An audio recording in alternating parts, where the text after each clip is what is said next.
Hao Shi Wang is about a prospect as you could expect, but the Sharks might really have something.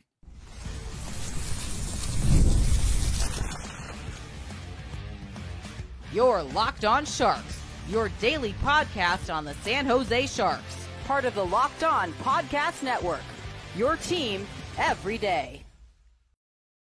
Hello, welcome to Locked On Sharks, the premier hockey podcast covering your favorite team in the Bay Area. My name is JD Young, caretaker at the Reef, also the co-host of Locked On NHL. I want to thank you for making Locked On Sharks your first listen. Proudly part of the Locked On Network. We cover your team every day. If you want to be an everyday, all you have to do, just follow along wherever you get podcasts, or you can watch on YouTube as well. And today we're going to be doing the deep dive on Hao Shi Wang, aka Simon Wang, the defenseman that the Sharks drafted at 33 overall in the second round. We're going to look at what look at the analytics, man, look at the numbers, look at what the scouts say, what I saw from watching him, and why I think this could be Shakir Mukhamadullin 2.0 for the San Jose Sharks. So before we get to all that, do want to let you guys know that today's episode is brought to you by Game Time. Download the Game Time app, create an account, and use code Locked On NHL for $20 off your first purchase. So we're continuing, focusing on some of these top draft picks here for the San Jose Sharks, diving into them and trying to get to know them a little bit more as we expect these guys to be future big parts of the San Jose Sharks organization, right? We've already done Michael Misa. We did Josh Ravensbergen last week. And now today we're going to be focusing on Hao Shi Wang, the defenseman from the Oshawa Generals, and kind of his story, all that fun stuff. So with Wang, especially when we look at the analytics and the numbers and stuff like that, you have to take a bit with a grain of salt, just because he didn't really produce much when it came to points, right? This is a player who started the season in the OJHL, which is like the junior OHL basically. And the reason why he was playing there is because he is a Boston University commit. He wants to go to college, but with the rules opening up of allowing players to play in the OHL or WHL or the Q and then transfer to college, that's when that kind of opened up. That's when he was able to jump in to the OHL. And then so there's definitely going to be a learning curve and a little bit of all these numbers look really bad, right? Because he didn't play a full season there, and when he did play, spoiler, it definitely looked like he was struggling at times, which we'll get to here more in the second. But there's still a lot to really like about Wang's game and what to kind of expect. And again, he has said that he wants to go by his traditional name of Hao Shi Wang, and that's how it's pronounced, or at least to the best of my ability. So that's what we're going to go with is Hao Shi Wang. AKA Simon. But so let's look at kind of what he did during his time here. So again, he's 6'6", 233 pounds, left-handed defenseman, drafted 33rd overall by the San Jose Sharks this year, and was kind of a guy who thought would be is somewhere in the second round. So it wasn't like the Sharks reached on him. And yes, I know there was some potential right-handed defensemen available there, but we know, again, Mike Grier really swung for the fences and guys who he thinks has higher upside. And Wang's upside, if he hits, and there's a lot of ifs, but you can see the path for him. So, this season, Mr. Wang, I'm pulling up my graphic right now if you're watching on YouTube. He had again, the numbers aren't going to be super impressive. So 32 games in the OHL, playing with the Oshawa Generals, 0 goals, 2 assists, 34 shots on goal. Nothing mind-blowingly impressive there when it comes to the actual offensive production. But that's not going to be Wang's game, right? Looking at from elite prospects, of course, their kind of elevator pitch for him was an enormously gifted skater with a massive play killing potential, flashes of vision, and the biggest development project in the draft. But unique potential out of a grading scale of 1 to 9, 9 being like elite, you just don't see 9s, right? Even Celebrini just not getting 9s. Graded him a 7 skating, 5 shooting, 5 passing, 4.5 handling, 4.0 sense, and a 6.0 physical with a B overall grade. Like I said, he split his season between the OJHL, where in the playing for the King Rebellion, and the Oshawa Generals. In the OJHL, he saw more point production, right? And of course, much lower league there. We had 4 goals, 18 assists, and 22 points in there. Was averaging 0.58 points per game, which is much more respectable. And then again, 2 points in for the Oshawa Generals during the regular season there. He got some time in the playoffs as well. But again, just not going to see much offensive production. And Oshawa was a pretty good team that went very far in the playoffs. Eventually, lost to the London Knights in the championship, but in the playoffs, did play 21 games, saw 3 assists. So a little bit of a jump in production, I think, as he started to get more and more comfortable playing in the OHL. Looking at the big thing that he kind of gets graded on is his fleet of foot, his skating. You're going to hear about his skating a lot. That's his size and the skating are the big draws here. He's a toolsy player, but he's extremely, extremely raw. And those are going to be words you hear a lot when discussing Wong. He was graded as the 4th best 4-way mobility from elite prospects. That's kind of his award. And you saw from him, like, again, the offensive card, again, not super illustrious here, but 73 overall from elite prospects, 73% offense, 65 transition, 68 defensive. Very good. His calling card in here was creating space, proactive contact per 60, his ability to create space, and we'll get to that here in a little bit. Defensively kind of struggled with some of the retrieval success rate, and definitely saw that as well watching him. We'll get to that here. And creating offense and like kind of getting the puck from the boards into the middle. Again, nothing, and like the transitions are pretty minimal, to be honest. Very much a puck out, up and out type of player. But again, like it is I think it might be a little bit more to do with confidence over skill right now. Looking at his advanced hockey stats from JFresh and his website, again, don't freak out right now.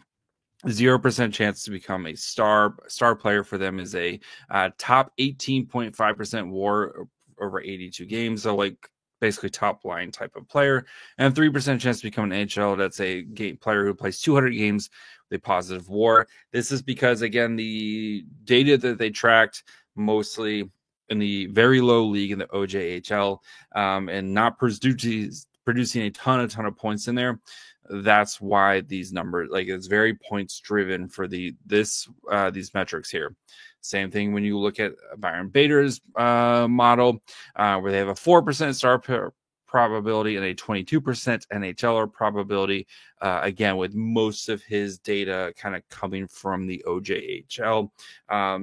You're not going to see a lot of, it's just not a kind of common path for players like him. So, but again, this new kind of game now where players are kind of more freely able to move around from different leagues to different, like the CHL and the NCAA, like, are almost 2 separate types of games, right? And discussed the pros and cons of each one, like, multiple times and stuff, but like it's 2 different types of games, right? And just the style that they play, the frequency that they play, like it is, and who they play, right? It is just 2 kind of different styles of games. But for our boy Wong, he's going to get the best of both worlds because of his projected development path. They're playing in the OHL next year, and then moving on to Boston University the year after. So, what does the game tape have to say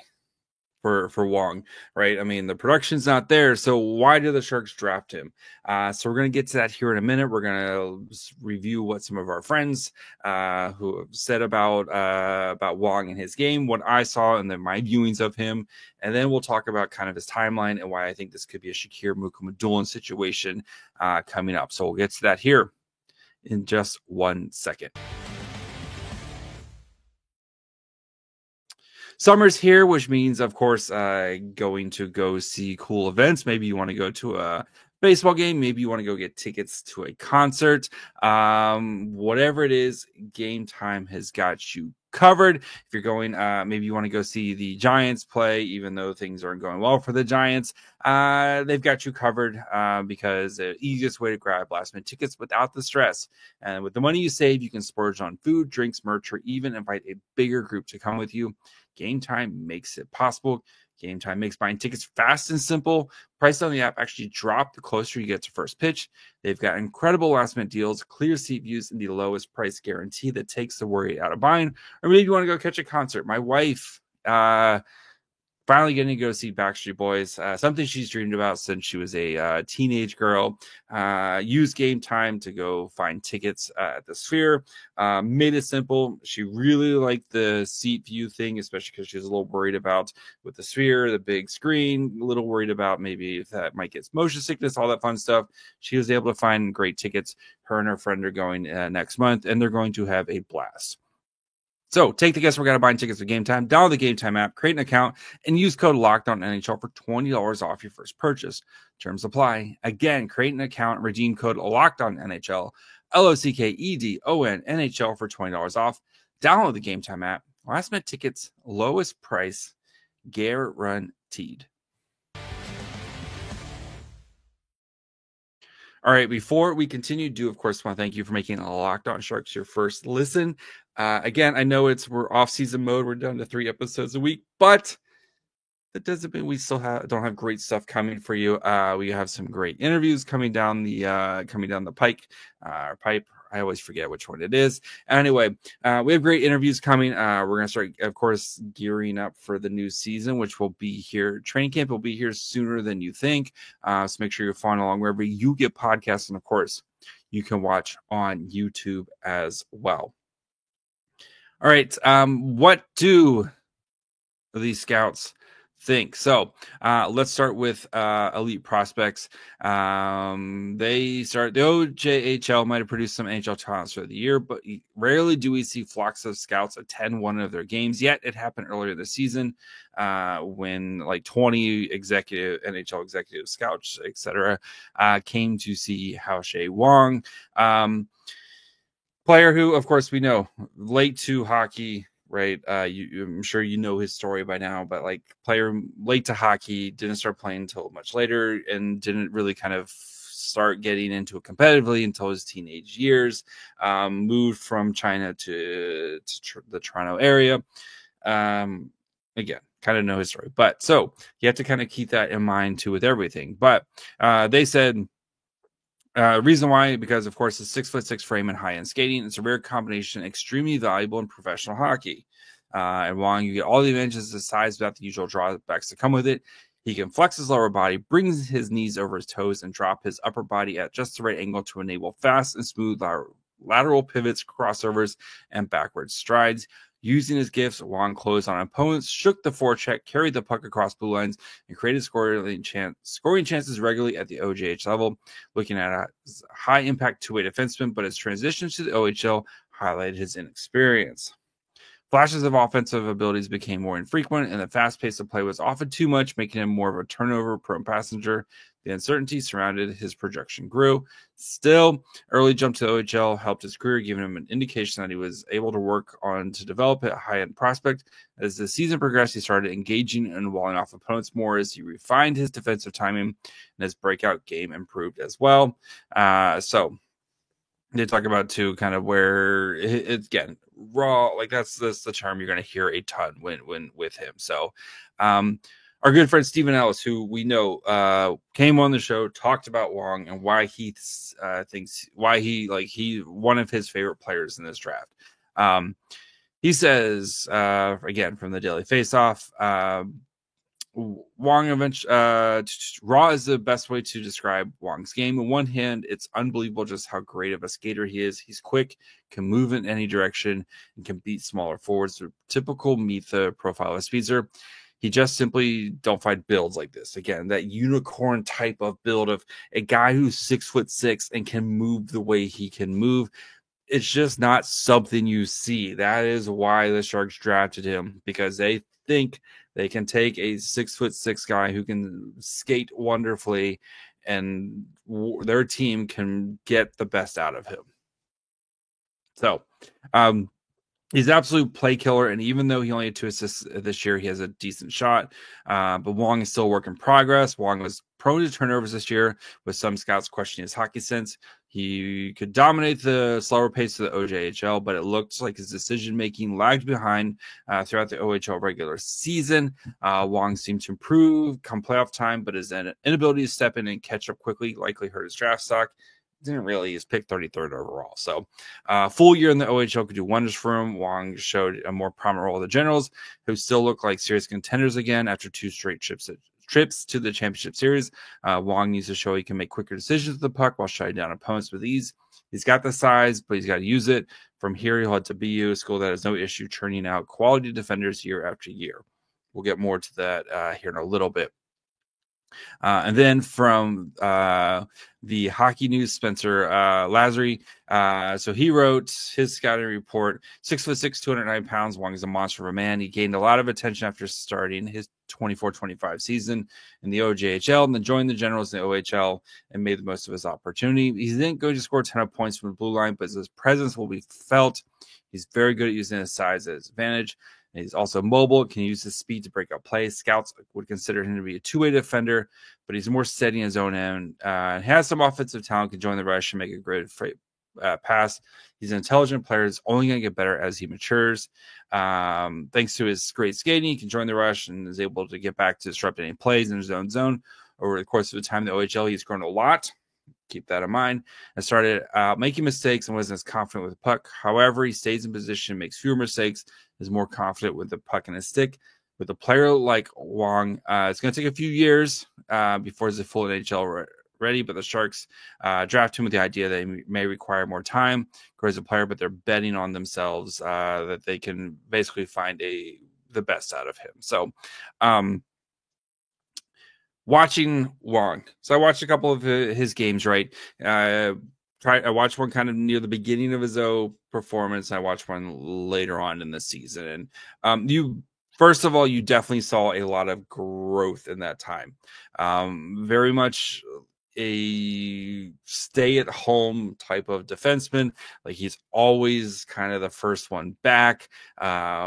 Like when you're watching the game, right, and you're like, it starts to transition the other ways, like from the offensive zone to the defensive zone. Wong is always the first one back, right?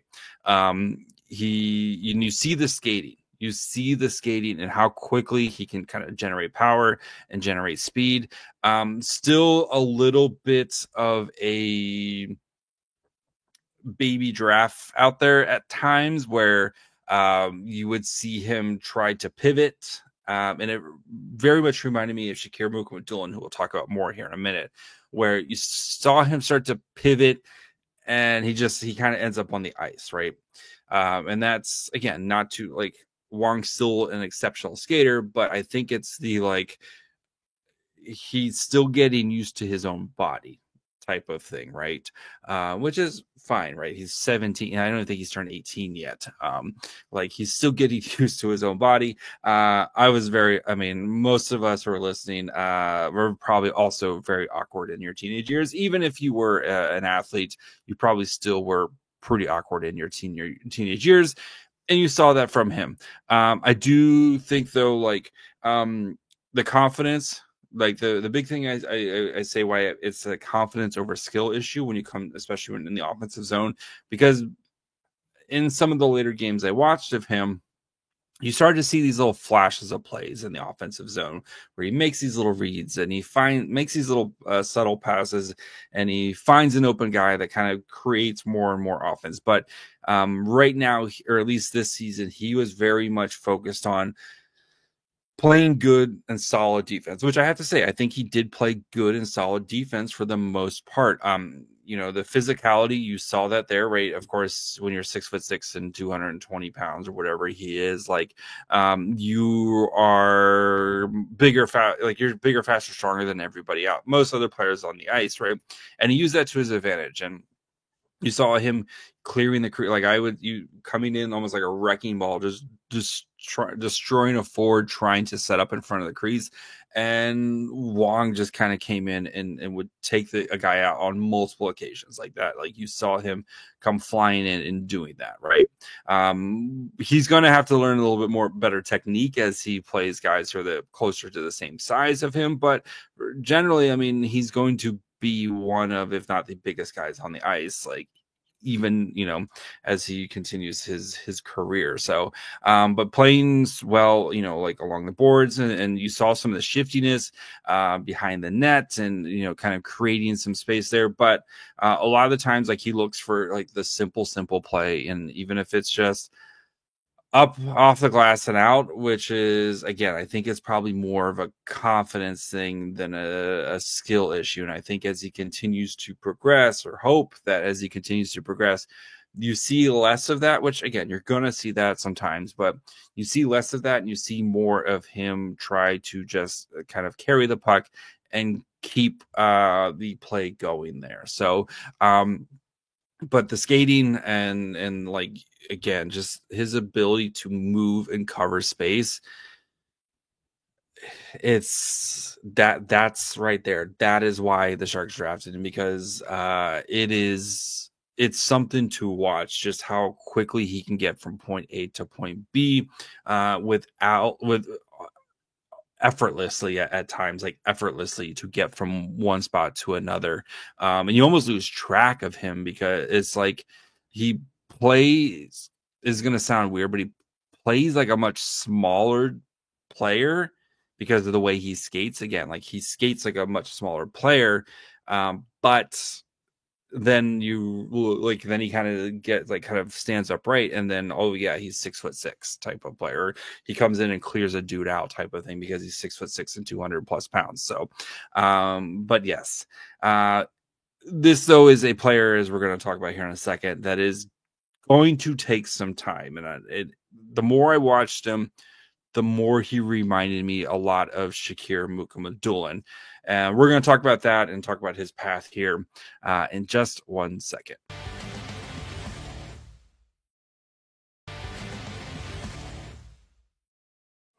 All right, before we finish up, of course want to thank you for making Locked On Sharks your first listen. For your second listen, go check out the Locked On NHL podcast.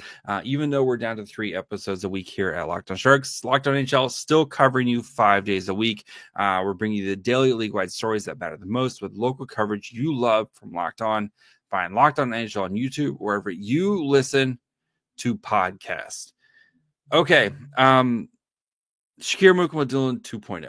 And I went back, and again, like, watching Wong reminded me a lot of Mukhamadullin, especially when Mukhamadullin first got to North America, right? And we got a little bit of a taste of him after he kind of finished up his KHL career, came over, and a lot of the, like, kind of same stuff of, like, you see the raw talent of a player like him, and you saw the skating, and you saw a lot of the same issues, right? Go back and watch Mukhamadullin try to go from skating backwards and trying to pivot to skate forwards, like, while moving back into the defensive zone. Like, you saw a lot of stumbles or falls, and you saw a lot of the same stuff, and you saw a lot of the confidence, again, that confidence issue of just getting used to playing against just a different league, right? And that's what it reminds me a lot of. And that's why I think Wong is going to be an extremely long-term project, right? Shakir Mukhamadullin was drafted first round 2020 draft. we're entering 2025, and this is the year where we feel like we're finally getting Mook Madulin full-time NHL player, right? Like probably would have been a full-time last year if he didn't get hurt in training camp, but still, full-time NHL player, and it's going to be year 5 after he's drafted. And I fully expect the same thing. So I went back and I looked at Elite Prospects draft guide for Mook Madulin, and they graded him a 4 on skating, a 4 on shooting, a 5 on passing, a 5 on puck handling, a 5 on hockey sense, and a 7 on physical with an F grade. Do not draft. At the time he was 6'2" to 170 pounds, so we know Wong much bigger player, right, than Mook Madulin. And like reading his thing, I guess he was 6'4" at the time, but some team's going to draft Mook Madulin in the first 2 rounds of this year's draft. Book it. It's easy enough to understand why some teams covet the gangly Russian defender too. There's always a market for 6'4" defensemen who can skate well, and Mook Madulin certainly qualifies. He's won a letter for Russia internationally and always played on the top pairing last season. Even the quantifiable stuff seems nice. Mook Madulin played almost the entire season in the KHL, and he didn't produce. He played 27 games. He had 1 point in the cage. Again, that is the KHL. That is a full, like, grown man league, right? Much different. So, but watching Mook Madulin play some of the games, quote, an all-time worst single-game performance, Mitch Brown wrote in a game report from the tournament. Mook Madulin opened the game with an impressive retrieval at speed, but they gave the puck away. He continued their no fewer than 7 giveaways during a breakout, and many of them under pressure. Sheer variety of turnovers is mind-blowing. Failed passes, failed rims, failed everything. Mook Madulin just failed at everything. It's one game, Brown caution, but this might be the worst single-game performance I've ever seen in person. He says, good luck to whichever team drafts Shakir Mook Madulin. They go on to say, we really struggle to understand what the rest of the industry sees in this type of player. Mook Madulin. Yes, it has been a long road for Mook Madulin. Mook Madulin looks to be a very solid player for the Sharks this upcoming season, right? And a player that I think if he has the season I kind of expect, is going to earn himself a really nice contract. But this is going to be Mook Madulin's 3rd contract, right?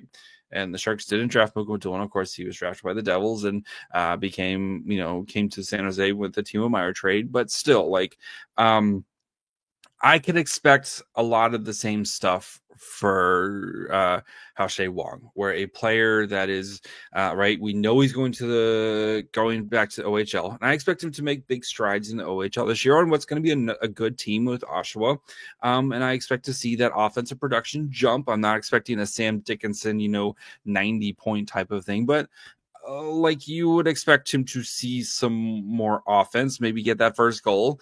Like you expect him to see that, and then spend at least 2 seasons. I would assume at least 2 seasons at Boston University, where he's going to be playing bigger, faster, stronger guys. And I expect him to probably struggle a little bit when he first gets there, and then hopefully figure things out.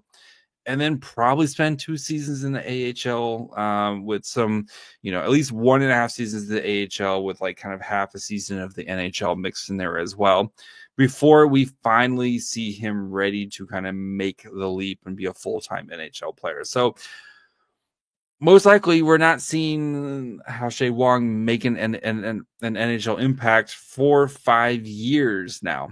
And could the Sharks have drafted somebody who maybe makes an impact sooner rather than later? Probably, right? Like if I had to guess, if Blake Fiddler makes the NHL before Hao-Shea Wong, I'm probably going to say Blake Fiddler does, right?